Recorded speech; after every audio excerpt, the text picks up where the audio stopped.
for free. There's an economy. You know, one of the things that I've religiously brought up, and I've been bringing this up from day one, I said safety of human beings obviously is paramount. We all get that. But you know something, Max? I have a mortgage, I have bills in my home, and what have you. Regardless of what was going on during this pandemic, there was never a month went by that I didn't receive those bills. I never saw one company say, COVID-19 is going on, you don't have to pay. They're coming for their money. So when you talk about people's quality of life, when you talk about people's abilities to feed their family, keep a roof over their head, and things of that nature, we can't ignore that reality. And so obviously when we're talking about the NBA, we take into account the millions of dollars some of these players, all of these players are making basically, and we take into account what the coaches get paid and all that stuff. What we ignore repeatedly is the thousands upon thousands of people these sports leagues employ. And we can't ignore that. I'm not saying that you shove aside safety. I'm not saying that you don't prioritize the health of human beings and things of that nature, Spike. What I'm saying is, let's stop acting like it's a crime to pay attention to economics as well. Because bills got to get paid. That's just the reality of the situation. And when folks speak, like Stan Van Gundy is I love Stan Van Gundy. He's incredibly honest. I wish they do a better job defensively because last night they got blown out by 30 by Minnesota, which is a different subject for another day. I mean, damn. Different subject.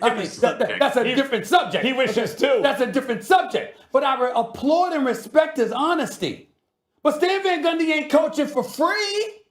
The NBA, NFL, Major League Baseball, National Hockey League, and everybody else in between have a right to want to pay attention to the economics when nobody's playing for free.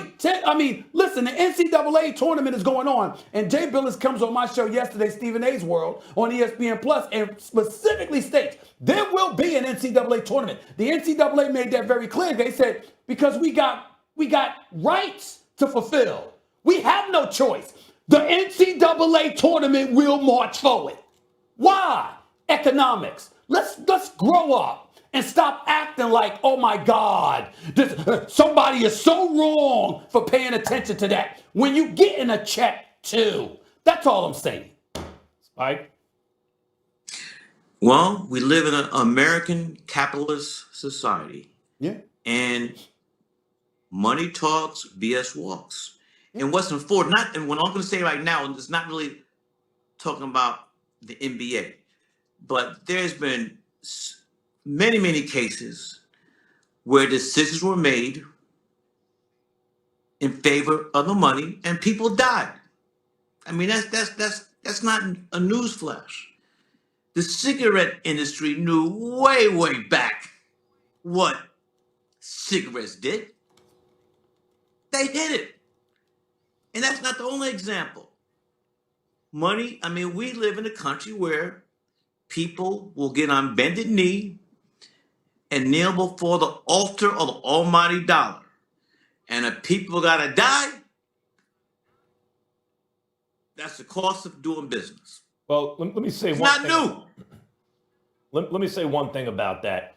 Stephen A., you brought it up about, and Spike, you sound like you're saying, hey, this is not new and maybe it's not the greatest thing, but this is the truth. And in the cigarette company case, they also added nicotine, which is addictive. So not only do they know it's killing you, they're having you to take more and more of it because they're trying to make money. And I bring up the point that corporations, businesses are in the business of, that's their existence is about making money. That's what they do. Getting mad at them for it's like getting mad at like a shark for eating. Like that's what it does. But it's how you make the money though. That's the difference. This is what I'll say about what Stephen A. brought up. How you're kind of defending it in a way, Stephen A., like, hey, they have an economy. We like to think that we believe human life has infinite value, but we don't. People generally don't. If you hear about a crash on a car, a train, a plane, and you hear 2 people die, you feel worse than if 1 did. You know, and that means that it means that you can have more tragedy than a single human life. Infinity times 2 is still infinity, and yet you feel worse. It's a bigger tragedy, meaning we don't believe each life has infinite value. And if people don't think that corporations even do cost-benefit analysis or governments in terms of human life, you're crazy. That absolutely that was done. I think most of the issue with the pandemic, for example, is people believe the previous administration, they didn't agree with their calculation. They thought, no, they're placing too great an emphasis on the economy, not a great enough emphasis on human life. I totally agree. Yeah, but not that we all believe that we should take no risks at all in order to have an economy. I don't disagree with anything you or Spike is saying. I'm just saying there is a reality that is inescapable. Real talk. Because of it being perpetual, that we got to stop acting like we're above. The fact of the matter is that, Max, you and I never took a day off when the pandemic hit. Do you know that? When sports stopped, when the NBA was canceled March 11th, Spike, Max Kellerman, myself, and Molly Kieran was on this airwaves every day. Doing work. We were doing work and took pay cuts. But let me be very clear. We got something. We got enough to pay our bills. It ain't an accident. You understand? I'm just saying, let's not be phony about that. And I'm not accusing Stan Van Gundy because I love Stan Van Gundy. I'm not accusing him or anybody else of being that way. I'm just saying this is the world we live in. Let's not act like we don't know it. And we're not participants in it, and to some degree, enablers of it. Yeah, we are. The question is not whether or not we participate. Obviously, everyone does. The question is the degree to which we participate, how we value the risk versus the reward, and all of that. Okay, I'm with you on that one. Yeah. I'm with you on that one. Guys, we got time for one more. I want to do this. So a recent article by our Kevin Arnovitz about three-point shooting has created conversation lately in the NBA. The article notes that some execs and coaches worry that the NBA might finally be reaching a critical mass. Some say the three-point ball has created a monotonous rhythm to the game, and others say that it has distorted the scoring system. Adam Silver joined Mike Greenberg's radio show yesterday, had this to say.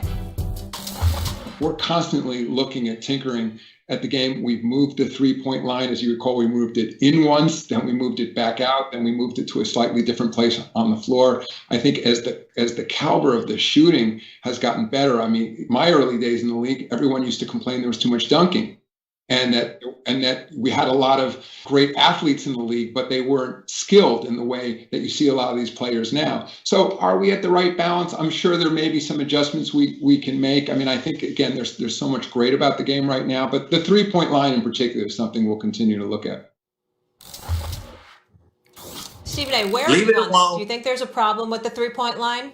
Not really. I mean, you can make the argument that it's a problem. I would tell you it depends on the team. I would tell you, if you're looking at the New York Knicks, hell yeah. If you're looking at the Golden State Warriors, the Utah Jazz, a couple other teams, I would tell you no. I mean, it depends. We're not Let me ask you a question. When Steph Curry took the league by storm and was raining threes, did we complain? Only time I ever saw Spike Lee complaining about threes was when Reggie Miller hit him. I never saw him complaining when John Starks hit him. Okay, so I mean, excuse me, wait a minute now. Shooting is a part of the game. Now, if you want to change a rule, for example, let's just say when Wilt Chamberlain was dominating the league because he was a foot taller than practically everybody else, you can understand why the rim needed to be a bit higher. You understand? Or you wanted to outlaw dunking because, I mean, my God. But what about the Lou Alcindor when UCLA and outlawed dunking? That's right. The Lou Alcindor at UCLA. But check this out. But check this. And if you wanted to sit up there and say, here's the only modification I would consider about the three-point shot, y'all. Move it back 6 inches to a full foot. That's it. Make it a little bit harder. Well, that's all. This is my outside of that, please. They'll just start.